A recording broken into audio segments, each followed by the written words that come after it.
People think that I'm probably a bit egotistic or, arrogant. It's not that at all. I just always knew that I suppose I was put here to do something different, which is why I, through every part of adversity I experienced, I was always still a happy kid. Where did the mindset that you were destined for more, where did that come from? But for me, it was always, even at school, I thought, I'm going to do something big. I'm going to go out and do something. I don't know what it is, but I'm going to be that different that makes a difference. Yeah, love it. Which I always try and promote. And I think you've just got to, you've got to dig deep in yourself. Trust what you do, massively. Definitely. And I've always done that. Trusted what I did. I think that's what it is, Lim. No one, even if I never really was not confident. I was always trusting what I did because everyone's different, aren't they? We all bring our own. Yeah. We bring our own thing to the table. So. Definitely. Kirsty Birch from Croydon. Oh, you had to put that bit in there, didn't you? Be proud of it. Be proud of it. Own it. Own it, Kirsty. Own it. Well, it's a pleasure, and this is of course the first time that we're actually meeting in person, but we've known each other for a long time now. I wanna start here, and I'm always very interested to know the reaction or the answer that I get to this question because it's different for everybody. What comes to your mind initially when I say, Kirsty, start at the beginning? Started from the beginning from what my story is then? Well, I mean, this is the question, isn't it? What popped into your head the moment I asked you that?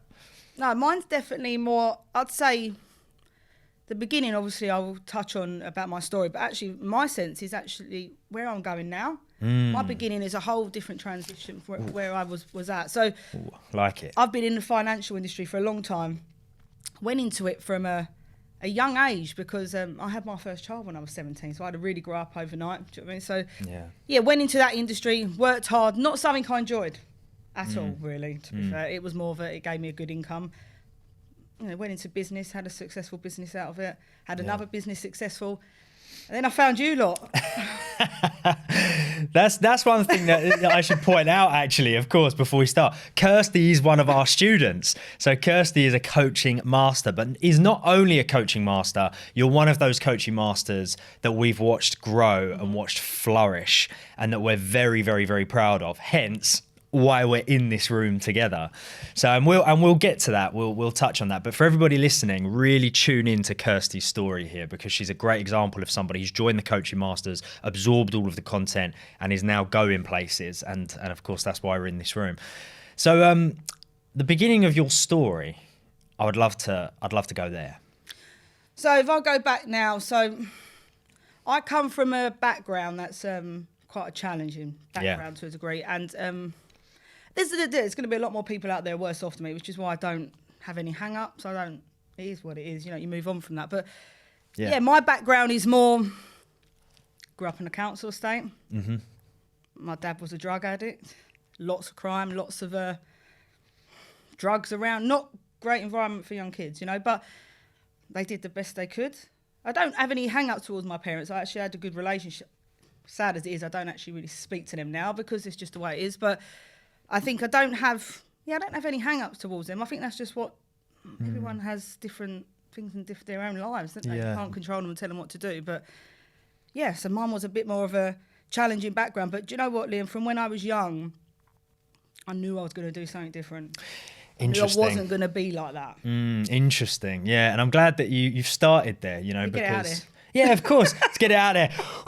Just throw it out. That's it. It's out there in the atmosphere. And it's good to do that because of course. I think it's very relatable. I think most people, if we were all very open and very honest, most people would consider where they started a challenge. And everybody's challenge is different, right? And then we might look at someone else's upbringing and think, oh my God, like that, where are the challenges there? It looks perfect. But obviously they will have their own challenges, right? Yeah, of course. And we turn our adversity into an asset. And one way of being able to do that is to have the mindset to be able to do that. And it sounds like that was a mindset that you naturally had from a young age. So you knew, I want to dig into this a little bit more. So there was something there where you just knew, I will be doing something different. This is not where I'm going to exist. Crazy when I shouldn't say crazy because I teach mental health now, so I shouldn't say that. Sure. But people think that I'm probably a bit egotistic or, arrogant. It's not that at all. I just always knew that I suppose I was put here to do something different,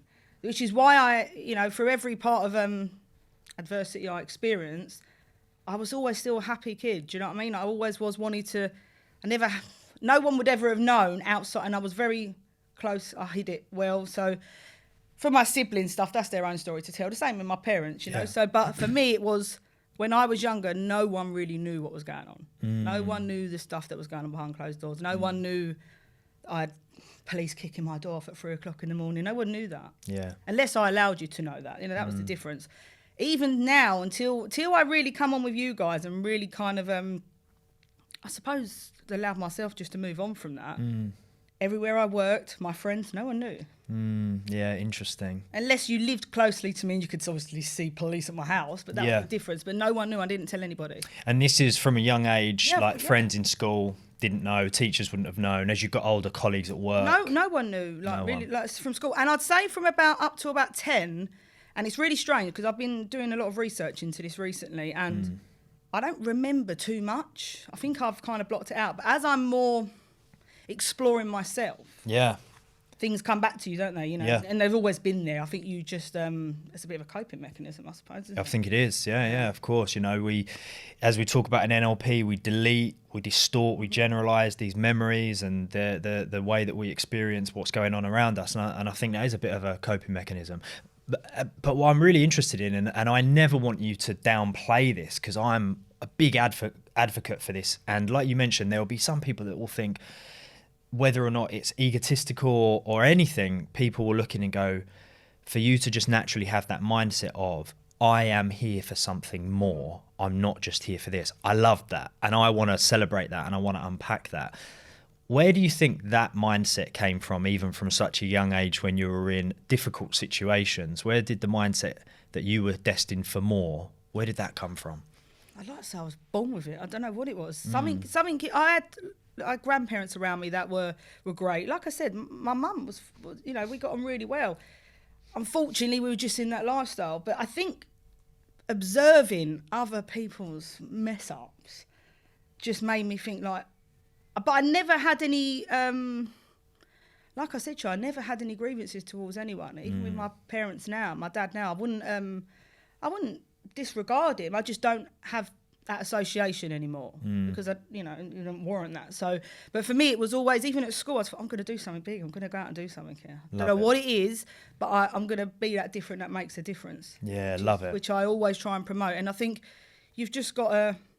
Yeah, you've got to dig deep in yourself. Trust what you do, massively. Definitely. And I've always done that. Trusted what I did. I think that's what it is, Liv. No one, even if I never really was not confident. I was always trusting what I did because everyone's different, aren't they? We all bring our own. Yeah. We all bring our own thing to the table. So. Definitely. What would you say is the most difficult thing that you had experienced that now is useful for you?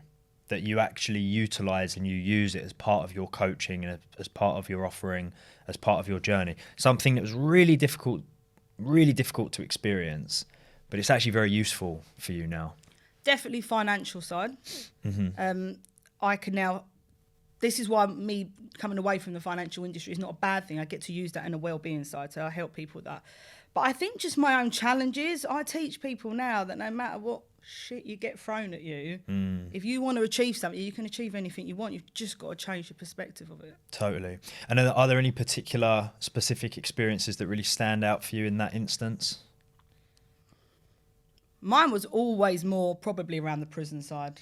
This is why I want to really long-term want to get involved. I want to help families and people in prison to change the way they feel about themselves. I think if you prevent things, you don't have to cure things. Definitely. So yeah. I'm a big person on that, and I want to help in schools, guide kids in schools. But mine was definitely having to visit prisons and shit like when I was younger. It's not nice, mate. No, tell me about that, because there's going to be a lot of people that are really fascinated by that, me included. Yeah, I see it everyday life, but I suppose it's not, is it? And it's fascinating, Kirsty. It really is. Like, for instance, I've never been inside a prison before. I've never visited anyone inside a prison. I've never known anyone inside a prison. The closest I've ever got to it is that my cousin was a prison officer at one point, and I don't know my cousin that well.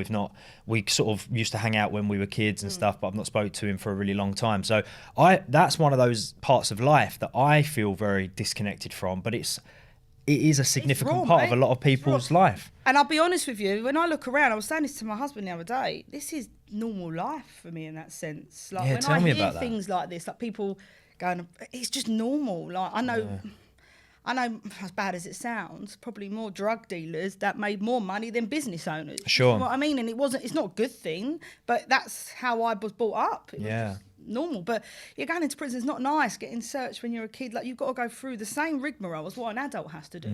So if you think going to the airport and getting frisked is bad enough, you try going to a prison, it's not nice, and it's all eyes on you. However, you do distance yourself a bit. I remember being a kid and there was always be a play corner. Interesting. Like, so you kind of like don't absorb that. It was just normality. You just go, never really used to go and really sit there and speak to my dad or visit my dad too much. It was more we just had to do it because that's what we had to do. When I get older, I stopped going then because I had a choice then. Yeah, for sure. How old were you the first time you went to a prison? My dad wasn't around when I was born. He was in prison when I was Right, born. interesting. So this has been going on all my life. Yeah. You know? But I suppose different stages in my life, Liam, to be fair. Up to about 10, he was in and out and in and out. But it was kind of like, as bad as it sounds, wasn't as bad because it wasn't hard drugs too much on the scene then. As I got over 10, that's kind of what escalated into our lives a bit. Yeah. And it was, you know, the sentences that my dad would get would be 10 years. They were big sentences. But when you used to get them long sentences, I know it sounds bad, but it was always a relief. Okay. Because you were a bit like, oh, right, I've got a bit of a breather now. Because he was tough, you know. He was very strict, very tough. And, yeah, it wasn't a nice lifestyle all the time at all.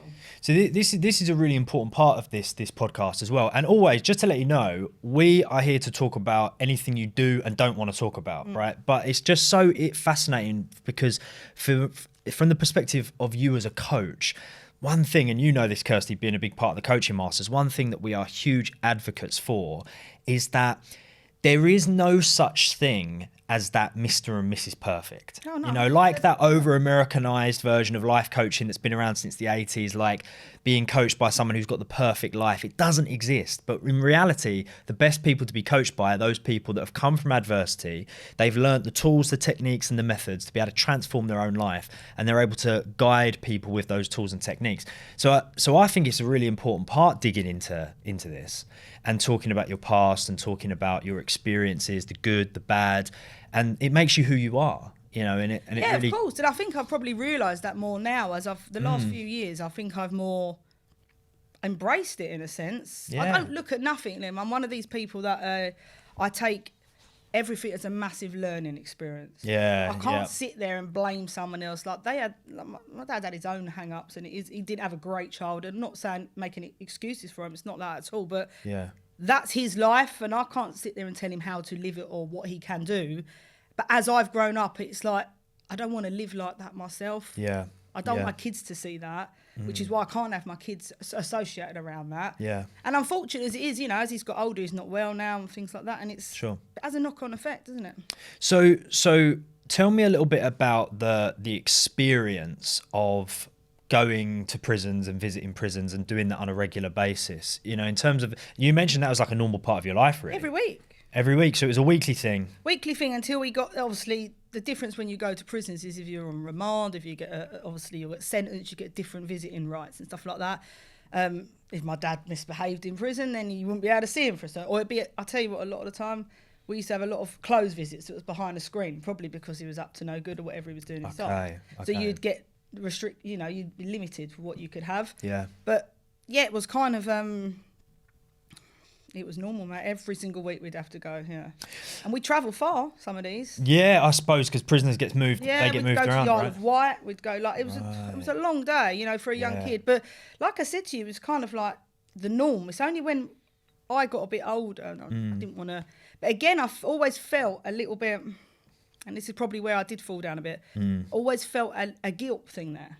Tell me about that. Yeah, I don't know what that is. I don't feel that now, but I think with my parents, it was always a guilt thing because you was always, especially for my dad, I was always hoping he was going to sort himself out to a degree, you know, but it was more, I just never wanted my mum to go on her own. It was a long journey. So for me, I always did that, even till I had my children, and I would I remember driving to Birmingham to take my mum to visits, and I'm like 8 months pregnant. I shouldn't be doing this. Yeah. And my husband was not happy about this. Sure. It's putting myself at risk in that sense. Totally. If anything happened when I'm driving. So this is a real duration, this is mate, from massively, the day you were born all the way out into your adulthood. I'm still living it now, Liam. Yeah. My dad, they're still around, didn't they? So just because I don't really associate now, I still experience. I'm still living that life now. Yeah, I still know people in the world, if you see what I mean. So sure. it's just now the difference is I choose whether I allow it to impact me when it doesn't anymore, because I use it to fuel me in the right way.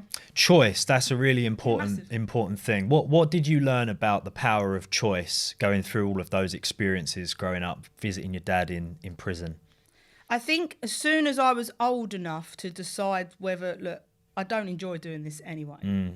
And for me, with my dad, the reason I stopped going, because you can only give someone so many times ultimatums, and if they don't listen, then you kind of got to make a decision that that's their life. But for me now, I've got a choice to make whether I want to continue for it to impact my life. Yeah. And I think I switched it up probably about 10 years ago now, 8 years ago. I stopped it. My last daughter's really, my youngest is 8. Right. So I think that was for me, look, I'm too old for this crap now. Sure. I got married. I'm getting married when I'm 30. My dad had only come out of prison 2 weeks before. Right. Yeah. Didn't even know what suit to buy him, Liam. I had to guess the size. Sure. It's just, I think it's normal for me, but when you speak to other people, it's just, that's not normal. This doesn't define you and make you who you are, but it's a part of your story. It shapes you a bit, doesn't it? And of course. Yeah, but it don't define me. You're right. But I just use it now in a way to.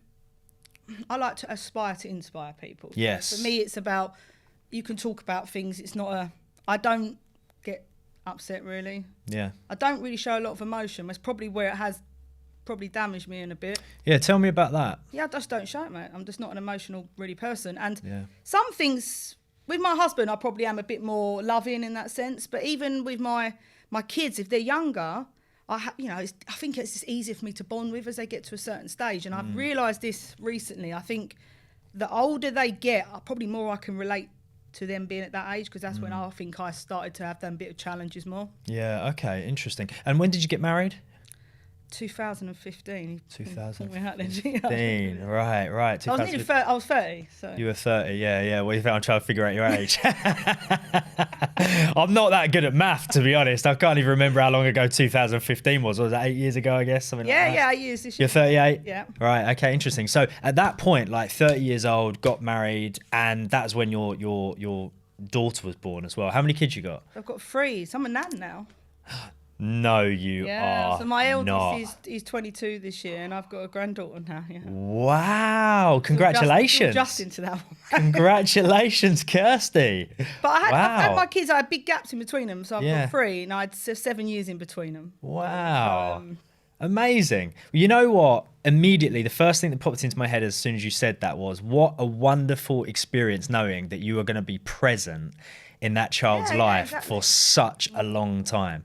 Not everybody has the privilege of that. Sometimes people only get to see their grandkids for a very short amount of time, and then they leave this earth. You're going to be around for a long time. Yeah, I hope so, mate. I hope so. Yeah, me too.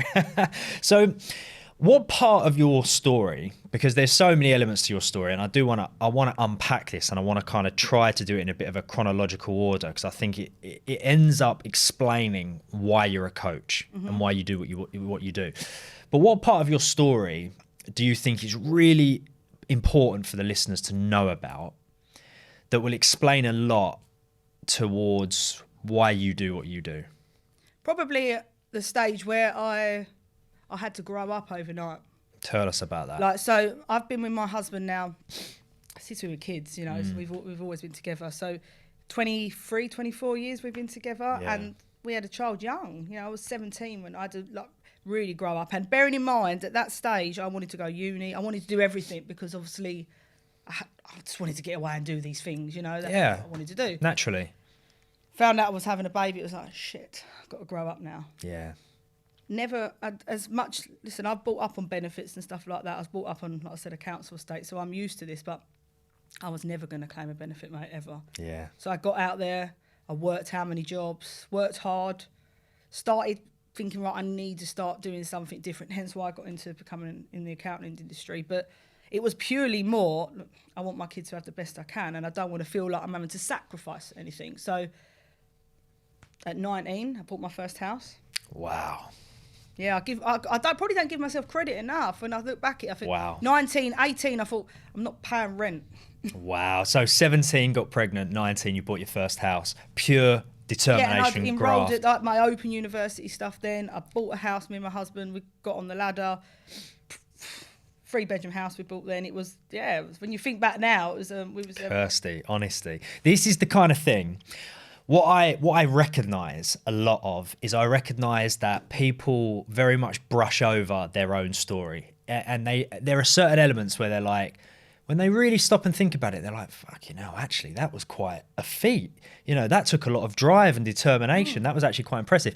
And I'm here to make sure we don't brush over it and we really, really unpack it, so that you and the listeners can really be inspired by the things that you yourself have done. So let's go back to that place. So let's go back to being 17 years old and finding out that you're going to become a mum. You're going to have a baby. What flips or switches in your head for you specifically, Kirsty, the moment that happens? Oh, 100% was I've got to be an adult now. Mm-hmm. That was no bit and different priorities. Absolutely. Different priorities, yeah. And I think that's where I started to change a bit in regards to I can't let other people's actions impact me no more because I've got somebody else I'm responsible for. I've got to hustle now. I've got to work hard. I've got to show my kid what you need to do in life to get out there. Yeah. And I didn't want any association with any of the negatives that I'd experienced. So got my first flat when I was 17, got out, and like I said to you, 2 years I thought, I'm not paying rent anymore. I'm not paying someone else's rent. I'm not doing that. Yeah. So the shift of priorities was really key for you. Yeah, massively, yeah. That's like a brilliant reframe, isn't it? It shows you that you're capable of so much. It just comes down to your focus and your priorities. Why are you doing it? And it don't matter what age you are. I was young. Yeah, 17. Difference is I had adult responsibilities. That's probably what made me grow up a lot. But I was young and I thought, no, I've got to get out here. So we saved, got a house at 19 and we just worked hard. I remember working like 2-3 jobs. I still probably do bits now like that, Tell me about that. So what you were like, okay, 17, I've got to now grow up. I've got to hustle. What was the hustle for you back then? I literally was doing 2-3 jobs. Like both myself and my husband were probably like ships in the night a lot of the time. Yeah. So I'd be working in the day, going to work in the evening, working the day, working. And was it just any jobs at the time, or was it? No, I was quite clever. Yeah, go on. So. Because you are quite clever in general. There'll be a lot of that here. I've got to make something work. The difference is once I got to 19, I'd enrolled at evening college then for the accounting side. So I was working, doing sort of evening cleaning whilst at normal college, did my A-levels. Finished my A-levels, stayed on at this company, got made to a duty manager quick, just because I was talking to people and got good. Got myself duty manager, got made redundant. Should never have got redundancy money because I was under 18. Okay. And yet I did, and I got paid for the 3 years that I'd kind of been doing this work at the full money at the duty manager. Yes. I think you just make connections. I made friends and made relationships at work, and sometimes people buy into people, didn't they? And that's exactly what 100%. It is. So, yeah, I had a good setting then. Went straight into a different kind of job where it was going to give me an opportunity then. Yeah. And then I ended up going to another job 11 months later. It's the shortest time I've ever worked anywhere. Everywhere else I've worked, I mean, I've been in this place 16, 17 years. I've worked hard. I'm very loyal like that. But 11 months in, I thought, I don't like this no more. And then I went to work for another company, got headhunted by someone else and gave that up. Went to work for this other company where I then became a partner in it. Right. And tell me about that. What company was this? It was random. It was plumbing and heating, but it was, for me, opportunity. Yeah.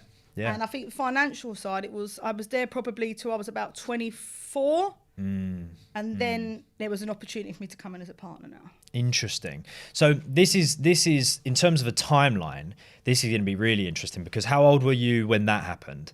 When I bought into that? Yeah, when you started I started there, I think I was about 19 I was, yeah. 19, 20. It was around the same time. I'd probably done this other job for 11 months and then left. Yeah. And then, yeah, I'd say about 20 I was there. And then were you just committed to that one job at that point then? No, you still required to have multiple. Building up my accounting work. Right. Okay. So then I built my practice up, got my clients up, doing side work, just so that I had 2 incomes coming in all the time. Okay, I like the hustle. I told you I wanted to earn money. So for me, it was about... When I was younger, money was a big thing because a lot of the crimes my dad probably used to commit was to get money. Sure. And I also understand it was to, obviously... It was for his addiction, but it was also money. It was always money as the motivator. Sure.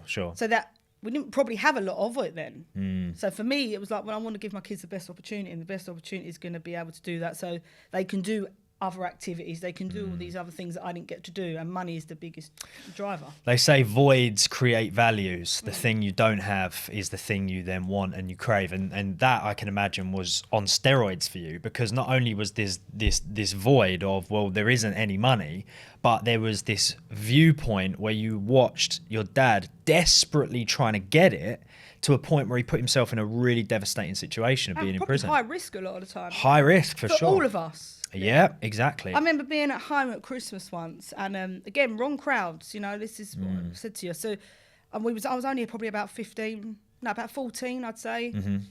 Next thing you know, my windows all come through. This is the life I'm living, mate. So we're younger kids, and it's probably because he's pissed someone off to a degree, who in that world, mate, and that's it. Does someone just smash your windows? If it ain't police kicking off my door, and do you know, I don't sleep well still now. Really? Tell me about that. Yeah, my sleep is massively impacted, and it's only... I've been reading a book recently by Dr. Perry and Oprah Winfrey. Yep. And that really just opened my eyes to a lot of things in regards to my childhood. I suppose trauma. I never looked at it as trauma, but it is trauma, you know? Yep. And sleep is a massive thing. I think certain smells, if I smell certain smells, it will remind me of certain drugs. Certain things like that. As you know, like I said, I shouldn't know that as a kid, but I did. But certain things will trigger certain things to remember. Yeah. And sleep is a massive thing. And when I think back at it, I never relax because I was always on edge because you never know when that's going to happen. Absolutely. And that's the whole point. Obviously, police do that for a reason. But as a child, you're on edge all the time. Even as an adult, exactly the same. This is why I moved home now. Yeah. Because as I got older, I don't have any association with crime and stuff like that. We're not like that. No. And I'd end up getting the police coming to my house for my dad. Right. He doesn't even live at my house. No Wow. association. Somehow they got my address. 3 o'clock in the morning coming to my house. Wow. I was alert. Before they even knocked on my door, Liam, I knew they were there. That's so interesting. Just because it's happened so many times before. And then I'm on edge for about 3 months until they caught up with him. Wow. Because he's going the run for ages. Right. Interesting. But again, selfish. I just think, selfish. Why are you doing this? Because you're putting me at risk and my kids at risk now. Yeah. And then obviously causing arguments between probably myself and my husband because you don't want that vibe around him. Yeah. You know, it's a tough one. But when he then ended up getting arrested, it was like, I can relax a bit now. But it made me realise then I need to get away from this. Tell me a little bit about the specific type of coaching that you do and what you offer and who you help and how you help your clients. It's changed now. Yeah, and it does. It evolves, doesn't it? Yeah, I didn't realise that too much. I remember you saying that to me previously, like go and find your own stage. And that's exactly what I did. I went and did events. I wanted to change it up. I wanted to do different things. But when I first started out, I found a niche. I was an accountant. Let's work with accountants. It makes sense to do that. I know what I'm talking about. I can make money from this. Yep. 6 months in, the money side changed. Something changed in me, and I was making money. I made all my investment back. Yeah. So whatever I invested with you guys, whatever I invested with everyone else, I made back. That wasn't the money's not the problem to me to find it. I can make money like that. Yeah. I just didn't feel nothing again, and there was no passion there for something. As much as I enjoyed the coaching, my niche wasn't giving me fire. I was trying to get out of this industry. Why am I staying in it? It doesn't make sense. So now I've gone into more mental health, workplace well-being, things like this. This is where I'm now got fire more. And that's really interesting. Tell me a little bit about that transition. You know, like you mentioned with the accountants, it's just like, look, there's nothing there. There's all the sort of almost like this emptiness.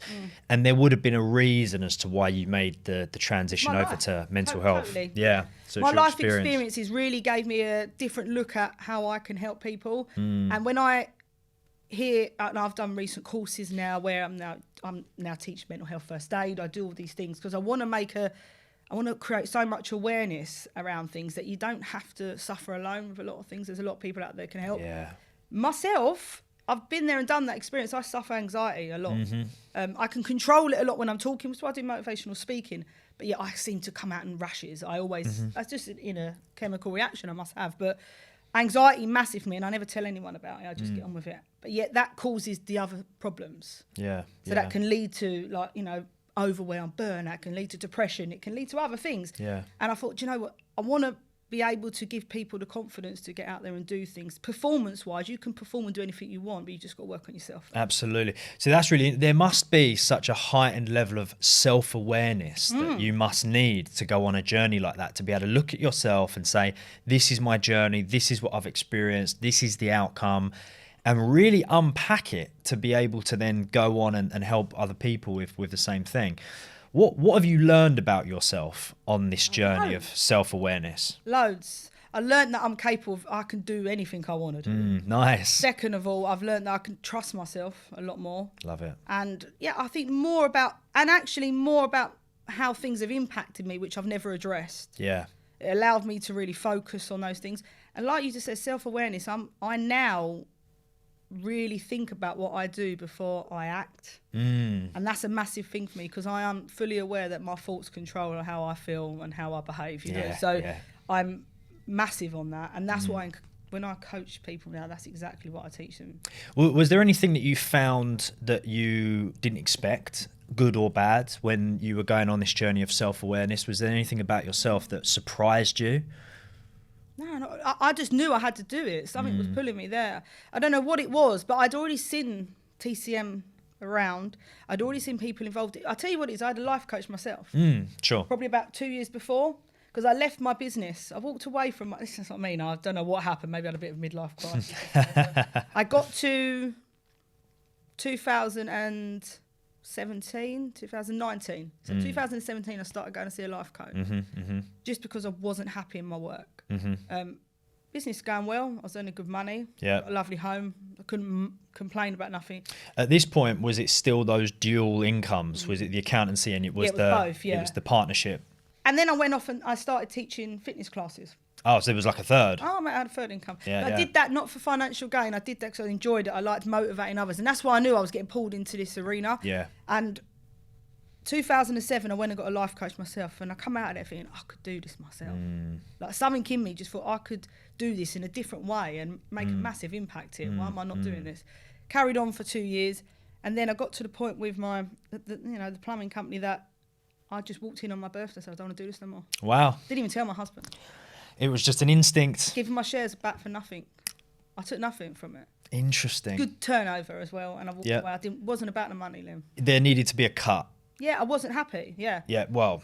And the priorities wasn't. I had no purpose. And I think when your purpose is like tarnished like that, you've got to find yourself a bit again. What are some of the things that you really value that are very important to you? Honesty. Honesty. Yeah, honesty definitely. I'm a very loyal, honest person. For me, it's about trust and honesty definitely. Yeah. And I think more just being very transparent, authentic. Definitely. What you see is what you get with me, so I like to align my people with the same, and I like to be around positive people that are going to rise, going to make me rise, not bring me down. It's probably what attracted you to TCM in many respects, you know, the openness, honesty. It's the community in that sense. I think everyone's got the same vibe, but totally. You know yourself when you step into communities. I knew I had a lot of energy. Yeah. So I thought I can bring the energy and I can help others that are already on this wave, you know. Yeah. Let's ride it together a bit and make it fun. Nice. So that's what I did. But yeah, definitely, you've got to be accountable for everything. So I look at it in life that as long as I control what I do, that's all I need to worry about. I can't worry about what other people do because I can't control it, can I? Some of our listeners who would fall into your niche, who might be experiencing some of the things that you help your clients with, and it would be difficult to put specifics on that because there'll be so many different people listening with so many different challenges. But what are some key bits of value that you would like to share with the listeners that you've picked up over time, and some of the things that you often share with your clients? What are some of the key things that you share as a coach? So for me, obviously, I still work in the business area just because I like it. So I might teach performance, well-being, mental health, but I teach it in more in the business sector as well. So whether it's a business startup or whether it's a corporate company, it's the same thing. But 100% trust yourself. Okay, trust yourself. Yeah, 1,000,000%. Once you trust yourself, the rest is easy.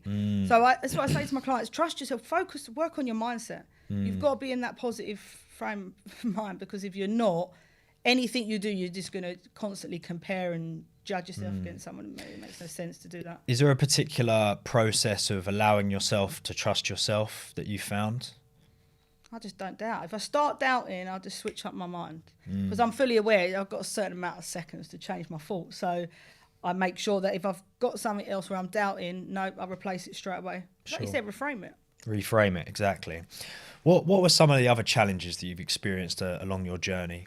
So, right, in terms of the timeline, we're around about that time where you'd become a partner in this organisation, but also started studying towards the accountancy. If we carry on that journey from that point, what were some of the other challenges that you found along the way? Oh, definitely time management as well. Like, I know it sounds really silly, but I had a family, I had commitments, I had work. Like, Liam, I had my second baby and I went back to work. I was 2 weeks, took her back to work with me and worked with her till 8 months while I was at work running this company. Like, wow.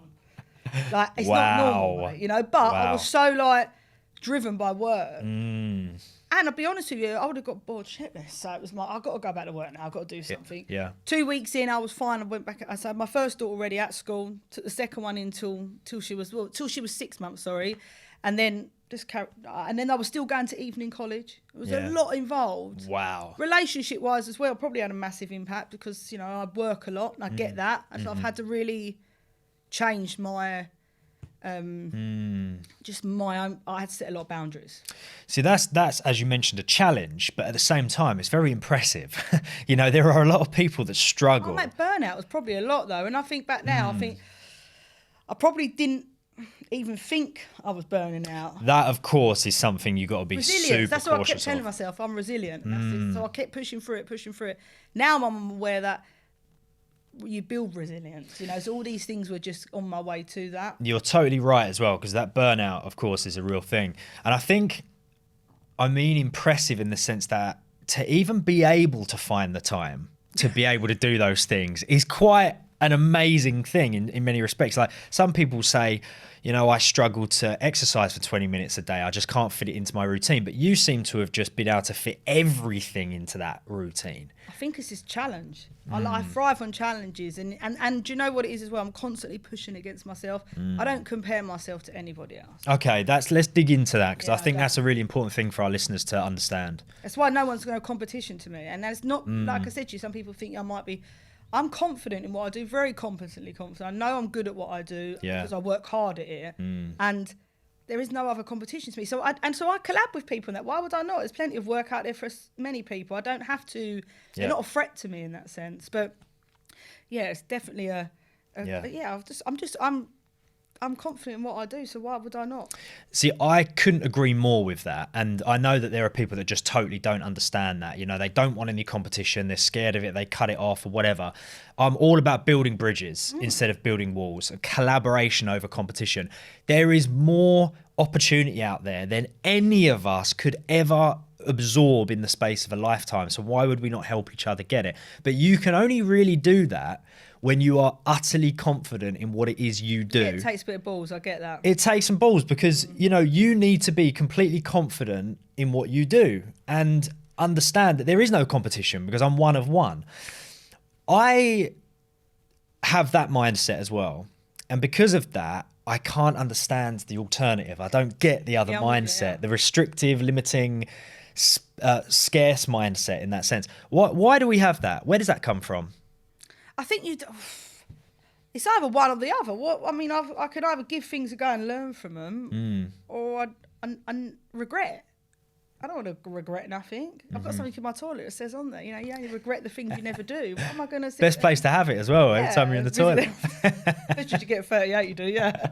But it's, I don't regret nothing, Liam, and I'm very much like you. I just think you never know what opportunities out there. You never know if you speak to someone what you could learn or what you could gain from it. Why would I limit myself from doing that? Totally. So going back to the story then. So we've got Kirsty, who has been brought up in Croydon on a council estate. There's adversity everywhere, right? And it's normal to you at this point? Normal for everyone. It's normal for everyone in that environment. We have Kirsty, who gets to 17 years old. She gets pregnant and she's like, I've got to grow up. I've got to grow up now. She grows up overnight. She hustles. She works hard. Within 2 years has bought a house to provide for her family. And then moving onwards from 19 onwards, there's hustle, hustle, hustle. I'm going to make money. I'm going to provide. I'm going to be the best mum I possibly can. I'm going to give my kids all of the experiences that I didn't have. And there's a true sense of grind, make it happen. Take me then to the point, the exact moment in which you're like, I absolutely must become a coach. You mentioned that you received coaching and you thought, I could do this. But just take me to that specific moment where a decision was made, and that decision was, this is what I need to be doing.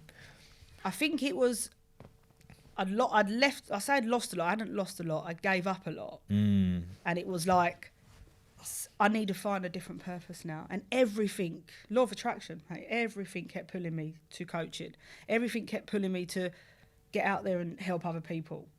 And I see an advert again, kept popping up. But actually somebody messaged me. Someone obviously, listen, I know how it works in the coaching industry. We all know this. Someone tried to tap me up and add me into their group or whatever. Okay. And I wasn't interested too much until I see she was a coach. Okay. And then I thought, oh, okay, fair enough. I'll add this person up. So I messaged her.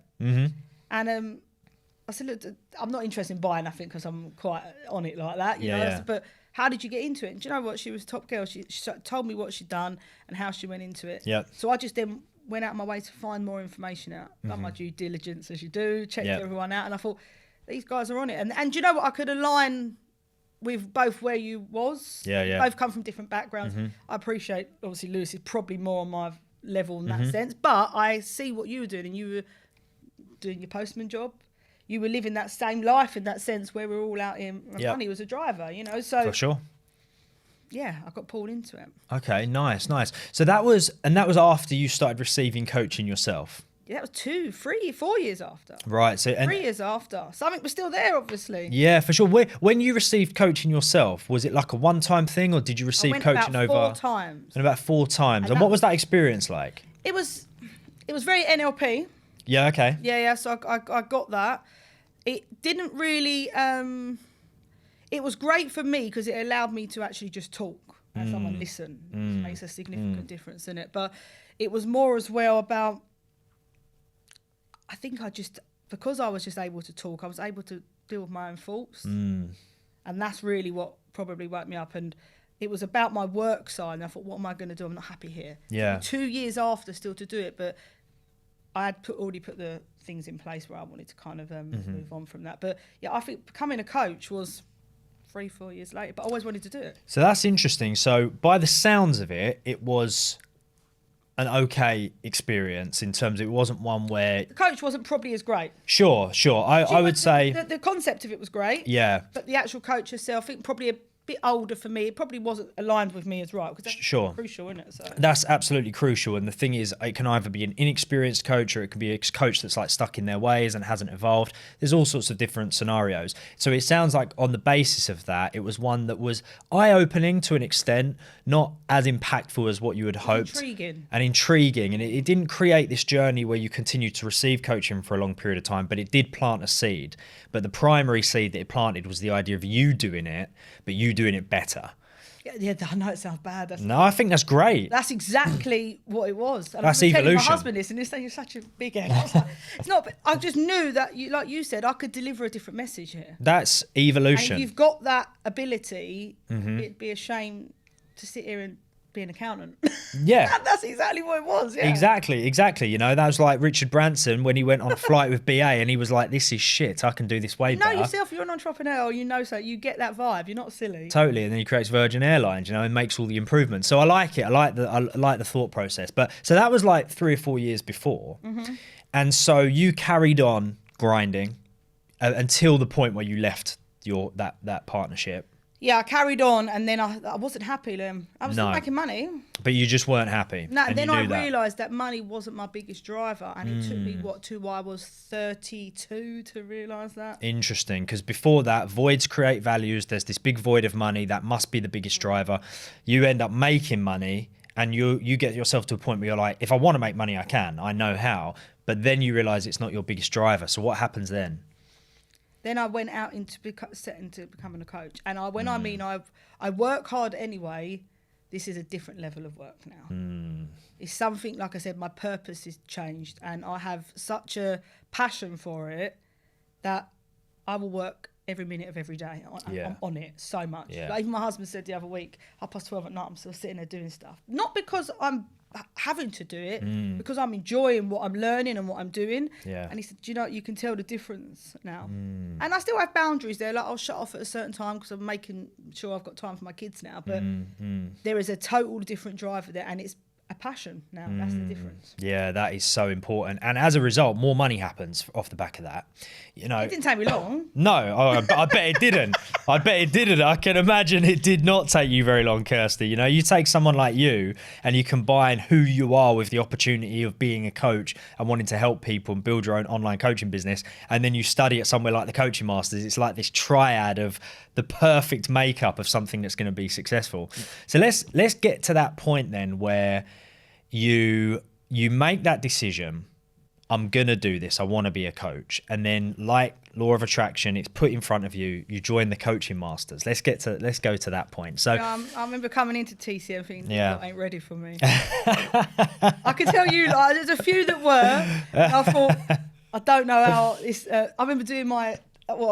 I get on really well with Bonnie now, so it's lovely, you know. But I remember coming into Bonnie's group, and I remember her just laughing at me a lot. I think I'm just high energy. Yeah. And I want to, I want people to, when you're doing something like that, you're vibing off other people around you. We're learning something that can be uncomfortable. So I want to make it comfortable for people. That's my point. Yeah. So, when we're learning and we're talking about things, it's encouraging others to grab these opportunities while you can. Learn from all of these things that we're learning now. Definitely. Because it can make a big difference. It did. And I still speak to some people now that I think, like you said, it's a different mindset. They've done the coaching, they've done the training.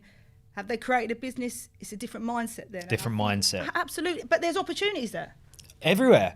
The thing is, but it's the mindset, and it's the same with one example that I always love to give is it's the same with university, right? I mean, university students will go there, they'll love the experience, they'll gain all of the knowledge and the content. And then a lot of the time they'll go off and they'll do something completely different to what they studied at university. They'll have a career that's completely different. Now, it takes a certain mindset to be able to apply the tools and the techniques and the learnings to the thing that you've studied in order to go and make an income and build a business on that topic. You're one of the people that did it. You're one of those individuals that you absorbed all of the learnings, you took everything we had to teach you, you applied it, and now you are where you are. And the great thing about where you are at the moment is, and this is a good thing, you're still right at that beginning. Yeah, massively. Yeah, you're still at the beginning. And this is why I like it, because there's still loads. I'm learning stuff every day. Every day.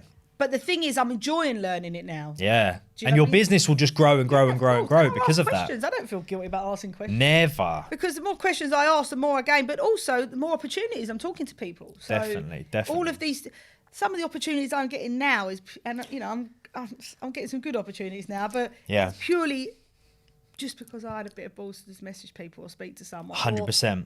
Why not? And we'll get there, right? We're going to get to that point. So we'll park that just for a second. But I want to know, so you entered the Coaching Masters. What happened then? Like, what was your journey through TCM? Well, I did accreditation. Yep, our 12-week accreditation. It was great. Learned loads. To be honest, accreditation was the biggest for me. Sure. Because I learned so much. And I thought your course top on that. It's a really great course. So. And you're fresh at that point, aren't you? Absolutely. So you got that student. Yeah, you got that like student mindset, like a toddler. You're like, I want more. Just give me more information. Yeah, and it really did. But I was at that stage in my life where I needed that. And I remember my husband saying to me again. I know I talk about him all the time now, but I remember him saying to me, it massively helped you. Like it really, really helped me. Love that. So it was. I did accreditation, and then I thought, well, I want to make this into a business now. And then I jumped on one of your monthly kind of what were they called? When I did the lives in the community. Yeah, but you actually go, it was like a monthly challenge. Oh, you did? Oh, the monthly challenge. And I won the ultimate launch. Yeah, I know. How good is that? I think it was more, but I knew I was going to win that. And that's mad, it was. So I remember when I think someone tagged me in it, I already knew I was going to win that because I'd put a lot of effort into it, and I'd seen it and I visualized it, and I thought, I want to create this business. So I needed that as my next step. Love that. To do that. Then I went and did the ultimate launch, and it was fun. Yeah, brilliant. Got me out there. I learned loads as well, like even different resources now. And I know how to create a website, I know how to do certain things. I didn't know none of this before. I just paid someone to do it, which was great. But not knowing how your business is running sometimes not always a great thing, is it? So for all of those people listening, that is such a great journey to have gone on with TCM. You join the community, you join the membership, and then you do the accreditation course, become a fully qualified and accredited coach, internationally accredited. Then you do the Ultimate Launch, learn how to build your business. And again, I have to stress this. You are one of the individuals, Kirsty, that applied what we teach you. You did it. You ran with it. You did the tasks and you took the action and you built the business. So that's happened, which is awesome. What happens then? Then I changed it. Yeah, well, it evolves, it changes. I did all that on my website. I did everything on there. And then I did it, earned enough money back, like I said to you, I earned enough money back to cover all my outfits. Love it. So it's fine. And then I changed it and I thought, it don't feel right. So rather than sit here and procrastinate too long, I just went out there and changed it. Yeah. So I had to, bear in mind, I had a lively following on certain social media as well. And then to go out there and say, right, guys, listen, I'm changing up what I'm doing. It's still doing similar, but I'm adding these other bits to it. Love that, though, because a lot of people wouldn't, because they'd be scared of a switch or a pivot. But it's essential. If it's there in your gut and you know that a change is required, you got to have the balls to just go out there and boom, I'm just going to change. And like you said, I think people recognise that everybody goes through this. So you're not the only one, And no one, if anything, everyone was very supportive. Very similar to what I'm doing now. I just changed up who my niche market was. Yeah. But I was so focused, Liam, on who I needed to target and what I needed to do. It didn't make sense to stay there. No, sure, absolutely. Tell me a little bit about your typical client and your style of coaching. So, for instance, there will be a lot of them listening to this now.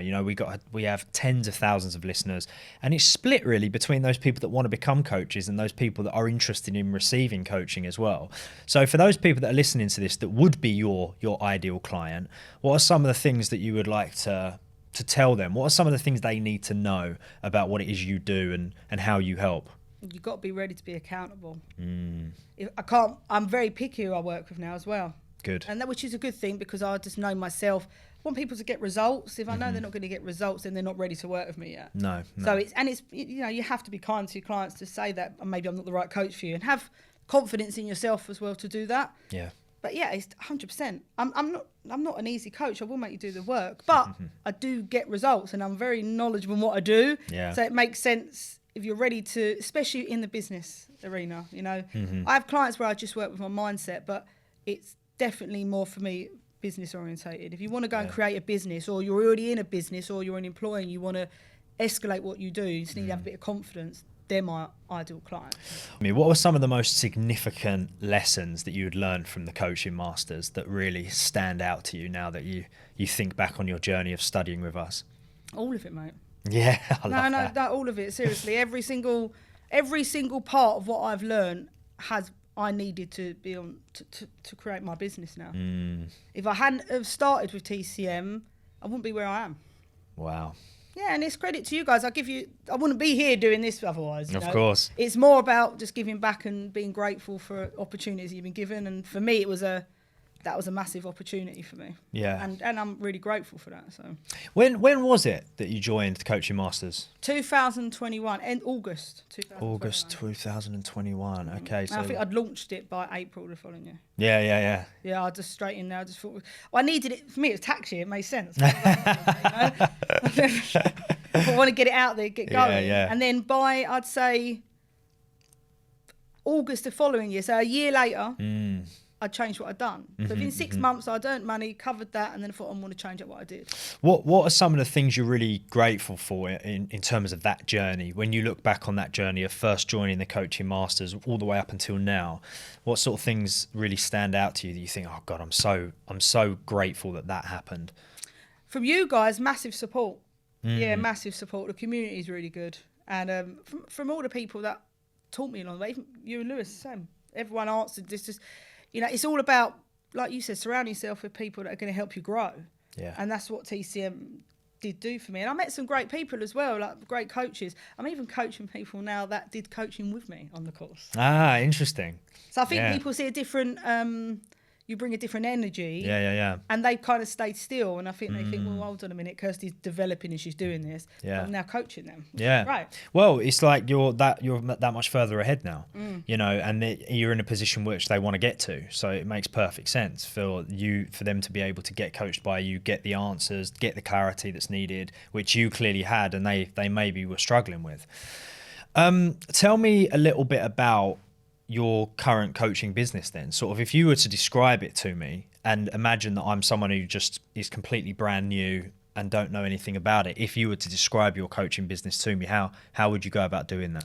I help you to make the heavy feel light. And that's Very exactly nice. And I am a wellbeing and performance business coach. So I will work with any kind of clients, mostly obviously corporates, because obviously that's where the funding is. Yeah. Makes sense. But it's more about talking about things that are uncomfortable, making them comfortable. I want people to feel included in everything, because that's where you get the most engagement.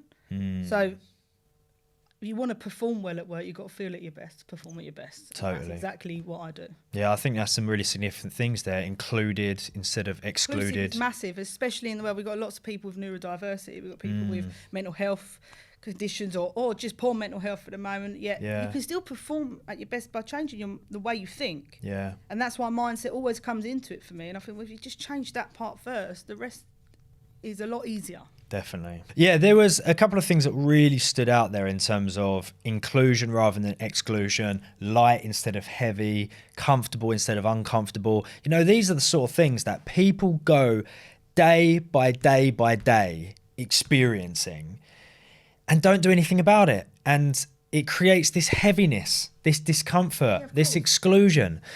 And what you can do is you can hire a coach like Kirsty, and you can remove yourself of those shackles. And this is why once you've received good coaching, you look back and you think, I can't ever imagine a life where I wouldn't have that in my life, because it just clears a pathway for you, doesn't it? I think it, like I said to you, it enables you to actually talk and think about things that you probably would ignore. And it really helps me whenever I've had coaching now. It's more, and I find the right coach that aligns with what my needs are at that moment. And that's really important. It's not just hiring someone because you think you're going to get a result. It's about the whole journey of it, and it's, are they the right person for you to work with? You're not going to get the results unless you do the work. So it's all about, it's the whole package. And once you find that person, it's well, that's it. You'll work harder for it. For me, I know when I went in to start this business, it was, right, okay, I've got this coach with me now. They're guiding me, gave me massive motivation. I was already motivated anyway, but it just gave me an incentive that, like, this can be achieved now. Yeah. And I need to make this enough to give up my full-time job, which I'm nigh on there. So. Yeah, for sure. Tell me about some of your biggest achievements as a coach so far. Coming here? Yeah, this, of course, 100%. Not say that, could I? No, that's a good one. You know what? Meeting lots of new people. I'm getting out there now. I'm speaking with decent sized companies, good connections. Took me a while to get there, and that's the thing, it's consistency, isn't it? I think a lot of people give up. You can't give up after a couple of months because you're not getting a hook on it or something. You know, you've got to keep going with it. But I've had lots of opportunities now, in which I'm really grateful for. Yeah, really brilliant. Grateful. For those people that are listening, of which there are many who are at that stage that you were at once, which is, okay, this thing called coaching has kind of popped up in my life, and I'm paying attention to it now. And there may be the first little inklings of, could I do this? Is this for me? But there are also going to be a whole load of doubts. And everyone is going to experience all sorts of different doubts. But there is something there for a lot of our listeners that are like, could I or should I go on that journey to become a coach? And you've been there. You've been at that place of like, maybe I should embark on this now. What do you say to those listeners who are right at the beginning stage of their journey, where they haven't yet quite decided that they're going to jump in, but they're thinking about it? Try your membership first. I'm still part of the membership now. I still use it for my contracts. I still use it for others. It brings a lot of value with it. Dip your toe in first, and if you feel like, I'll be honest with you, once you dip your toe, you're kind of intrigued anyway. So let's be fair. But trust yourself, massive. I'm always saying that. You just got, if you've got something there and you think and it sparks your attention, there's a reason for it. And if you think you can deliver something that's going to be of value and make an impact, and it's better than what you're doing at work. Why are you still? The only difference is financials. A lot of people don't go into this because of financial. It's a big risk, isn't it? To give up a job, security. Can I make this? If you keep thinking like that, you don't do it anyway. You stay still. For sure. And also, I think that's a great bit of advice. Dip your toe in, you know, and the membership is a great way of doing that because it's like $9 a month. You just go in there. It's packed with value, but you can just explore. Just go in there and explore, and you can see, is this for me? Is it not? And also, you've mentioned something really important there, and that is, you don't need to be all or nothing at the beginning. No, side hustle. Side hustle. You don't need to go and quit your job.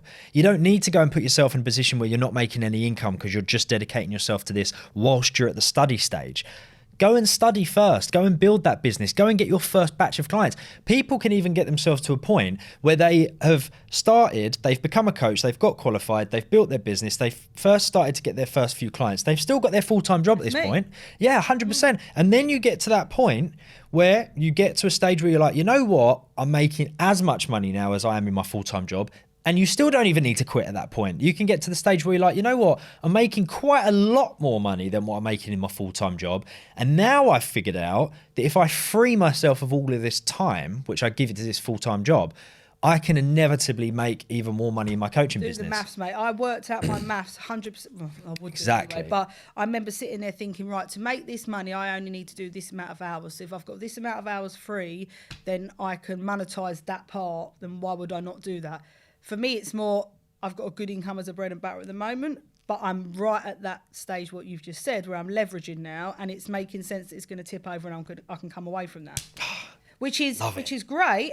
In let's be fair, not even 18 months yet. Honestly, Kirsty, this is one of many, but one of the reasons why I really wanted to talk to you today, because that is going to be so inspirational for so many of our listeners, because it's so easy to listen to a whole bunch of other podcasts with people that are like, I don't know, just seemed unachievable, right? It's easy to listen to a bunch of podcasts with those coaches who have been in the industry for 20 years, like your Tony Robbins and so on and so on. And you look and you think, yeah, but you've kind of built this multi-million-pound empire over years. That's exactly where I am at now. Yeah, and what you're going to say. I know exactly what you're going to say. And a lot of people drop off the mat because of that, because they're like, well, that's the stage I'm going to get to. But you know what I find way more inspirational than that?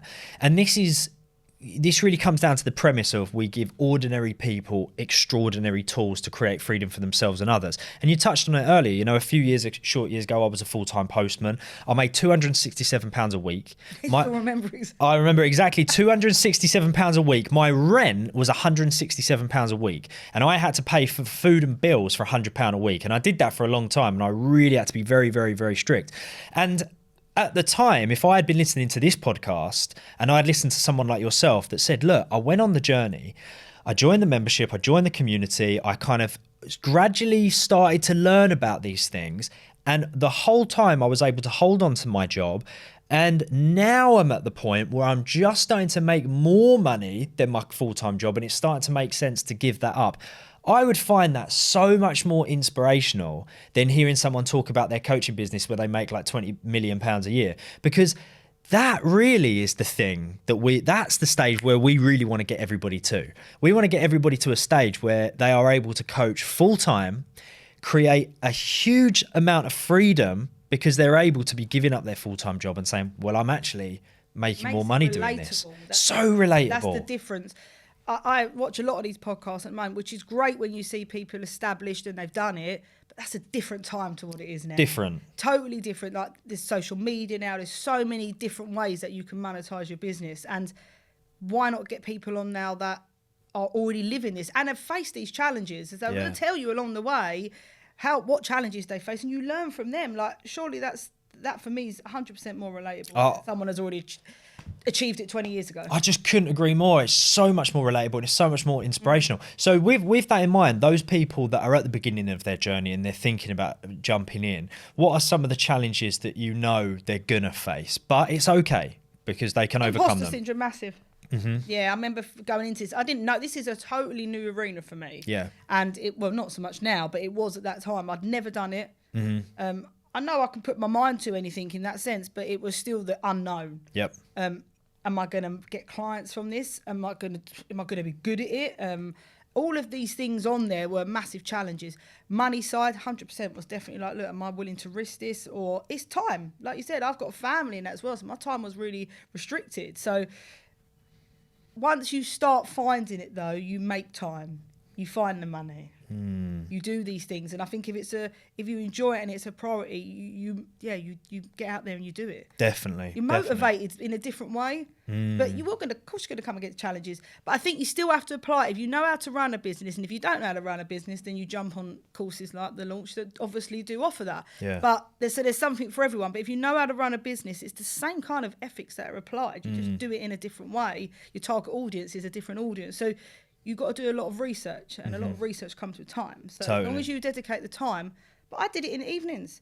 I'd get up at 5 o'clock, Liam, which you know because I did a few of your 5 o'clock challenges. But I'd be up at 5 and I'd be on it till 7 doing my work before I get to other clients' work and take my kids to school. Then I'd get home in the evening and then I would work again for 3-4 hours in the evening. And I did that every single night. I still do that now. Yeah, love that. And I learned so much. Things like I never knew, like even marketing in regards to like I said, website stuff, all these different things that I don't know how to do, but I've had to learn how to do them. So I appreciate now what other people bring to my business as well when I do hire them. So you do have a little bit of a you're humbled in a different way. Definitely. And people can start this journey inside the membership. With nothing. With nothing, because even with the free resources that we've got, they can start there, and then when they join the membership, it's like $9 a month, and they can start that. Certification. You can still do inside the membership. You can become a foundation. Coach straight away, exactly. So it's nothing holding you back. It's only if you decide to hold yourself back. But what the resources that are in there, 1,000,000%, it's great. And then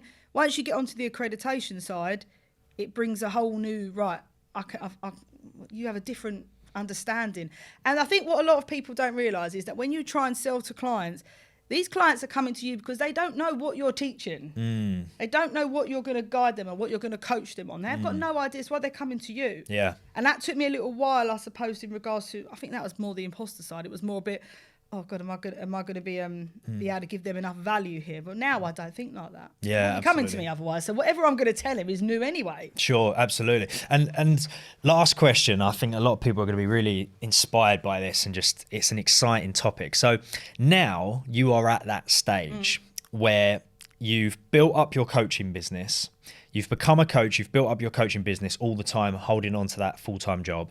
And now your coaching business is just getting to that point where it's starting to make sense to focus on that fully and give up the full-time job because you're now making more money from your coaching business. The moment you cross that line, what are you most looking forward to doing with that new heightened sense of freedom that you're going to have? Putting more hours into my own business. Brilliant. Making more money from it. No, it's more, for me, it's more about, the reason I'm doing this and why I've transitioned in that sense is to create as much awareness as I can and as much impact as I can. And in order for me to do that, the more time I have, I'm a different species. Like when I come to what my niche is, I deliver it in a different way. That is my unique selling point, is me. Yeah. I bring a different vibe to it. I make it fun. I make it engaging. And that's what I think you've got to do. And that's purely, like you said, has come from 100% confidence. Yeah. So when I've now got the hours that I'm going to be able to dedicate to this, why would I not be putting all my efforts into it? I'm not going to shy off. I might join a gym again, but I have a bit of time to do that. But I'm not going to shy off because, I can get out there more. Why would I not? And I want to go big. I can see myself on these stages, mate. I've got a massive vision board in my office and at my house. Yeah. And I know exactly where I want to get to. Long term, I want to go to France. I want to set up I've already been looking at this. So for me, I'm 38. By the time I'm 39, I can sell my house, have no mortgage, go to France, buy a chateau, do a corporate wellness retreat to a degree with coaching and, business guidance and stuff. So I want to do all this, and I've got big plans. I won't have to have a mortgage. Love it. So it's been hard graft, but by the time I'm 40, I won't have no mortgage. Very appealing. Yeah. Kirsty Birch. Wow. This has been an experience, and thank you so much for coming and talking to me today. I appreciate you bringing me on it. Really appreciate you. We're extremely proud of you as well. And that's a big part of the reason why we're here. We knew from the very beginning when you burst in with all of that energy. We were like, this is someone who's going to be able to make it happen, and you've made it happen. And I can't wait to see that transition, and I can't wait to see the developments of going to France and creating the wellness retreat and everything else you do moving forward in the coaching space. And I know our listeners are going to have been very inspired by that. So thanks for joining me today. Thank you. And yeah, I'm proud of myself. Took me a while, but yeah, definitely am. You should be. Thank you.